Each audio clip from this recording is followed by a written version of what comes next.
सियालकोट में तशद्दुद से हलाक किए जाने वाले दो भाइयों के वर्सा से मुलाकात के बाद मुत्तहिदा कौमी मूवमेंट के रहनुमा फारूक सत्तार मीडिया से गुफ्तगू कर रहे हैं। मुलाहिजा कीजिए। तो ये बर्बरियत है, खुली बर्बरियत है, वहशत है और दरिंदगी है। और इस बर्बरियत की, वहशत की और दरिंदगी की जितनी मजम्मत की जाए कम है।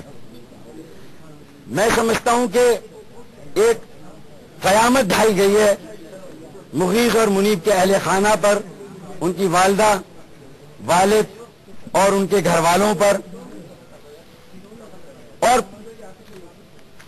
एक ऐसा मालूम होता है कि ये हमारा मुल्क है या अंधेर नगरी है कि जहां कानून के रखवालों की मौजूदगी में रियासत और हुकूमत इस तरह गफलत का शिकार रहे और इतना बड़ा वाकया हो जाए और इतने लोगों की मौजूदगी में, और जो बचाने के लिए आगे बढ़े उसे भी रोक दिया जाए, तो ये तो हमारे माशरे के इन्हतात का भी जो है वो एक खुला मजहर है। अदम बर्दाश्त और तहम्मुल का ये रुझान है। रियासत और हुकूमत की जिम्मेदारी है कि इस रुझान का, इस वाक़े का, इस तशद्दुद का संजीदगी से नोटिस ले। वो तो खैर हो चीफ जस्टिस साहब की कि उन्होंने सुओ मोटो नोटिस लिया, तो फिर उसके बाद जाकर हुकूमत की मशीनरी जो है वो मुतहर्रिक हुई और मोबिलाइज हुई है। वरना जैसे ये फुटेज टीवी पर आई थी, कोई भी दिल रखने वाला इंसान, लोगों का एहसास रखने वाला कोई भी शख्स जो है वो इससे ला ताल्लुक होकर नहीं रह सकता। वो इसका नोटिस लेना उसके लिए लाजमी है। लेकिन अब जो हुकूमत और रियासत की जिम्मेदारी है, मैं अपील भी करूंगा, मुतालबा भी करूंगा कि गैर जानिबदाराना तहकीकात होनी चाहिए, शफाफ इंक्वायरी होनी चाहिए, और जो लोग भी इस वाकये के जिम्मेदार हैं, जिन्होंने इसका इर्तिकाब किया है, उन्हें बेनकाब किया जाना चाहिए, उनकी गिरफ्तारी अमल में आनी चाहिए और उन्हें इबरतनाक सजा दी जानी चाहिए। आईन और कानून की हुक्मरानी और बालादस्ती कायम होनी चाहिए। कोई भी आईन और कानून से बालातर नहीं है, ये बात बिल्कुल तयशुदा है। डॉक्टर साहब ये बताइएगा, आप भी वफाक में हुकूमत का हिस्सा हैं, आप क्या वफाक पे इसके मुतालिक आवाज उठाएंगे कौमी असम्बली में और सेनेट में? दूसरा, ये जो तहकीकात की आपने बात की है, तहकीकात को प्रोटेक्ट करने के ऊपर आप जोर देंगे या नहीं?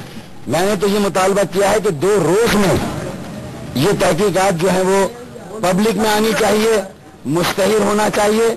और जो हमारी जिम्मेदारी है, मैं मुगीज और मुनीब के अहले खाना को यकीन दिलाता हूं कि हम उसमें कोई कसर नहीं उठाएंगे। और अल्ताफ भाई ने जैसे फुटेज को देखा था, सबसे पहले अल्ताफ भाई ने इस वाकये की, इस अमल की मजम्मत की थी, आ सकती ना। अच्छा, इसी हवाले और इस तरह की ये कॉन्स्पायरेसी थ्योरी में जाने की बजाय हमें मेरिट पर जाना चाहिए और इंक्वायरी के लिए हमारा मुतालबा होना चाहिए कि वो साफ, शफाफ और गैर जानिबदाराना हो। तहरीक का जो इसी हवाले जो स्टेटमेंट आई, उन्होंने इस बारे वाक़े को कंडेम किया।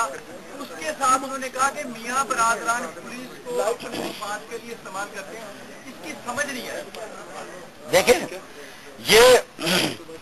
ये तासुर और ज्यादा मजबूत और मुस्तहकम होगा अगर इंक्वायरी में अगर मगर से काम लिया जाएगा और इंक्वायरी जो है वो एक आसान तरीके से अगर नहीं होगी और लोगों को एतमाद नहीं होगा ऐसे अमल में, और उन कानून के मुहाफिजों के नामों को तो मुश्तहिर करना कोई मुश्किल काम नहीं है ना यार। इंक्वायरी तो होती रहेगी, लेकिन एक प्रिलिमिनरी इंक्वायरी भी तो होती है।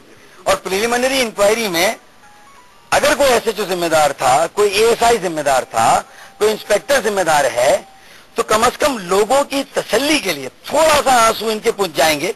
वो जो पुलिस वाले वहां पर खड़े हुए थे, तो लोगों को ये पता चल जाए कि वो वहां पर क्या कर रहे थे। तो अगर अल्ताफ भाई ने या एमक्यूएम ने ये बात की है कि अगर उनको छुपाया जा रहा है, उनकी शनाख्त को, और उन्हें लोगों को नहीं बताया जा रहा, तो जाहिर है कि ये एक बहुत संगीन सूरत हाल है। फिर तो ये लोग ये कहने में हक बजानिब है कि पंजाब को पुलिस स्टेट बना दिया गया है, ये कहने में हक बजानिब होगा।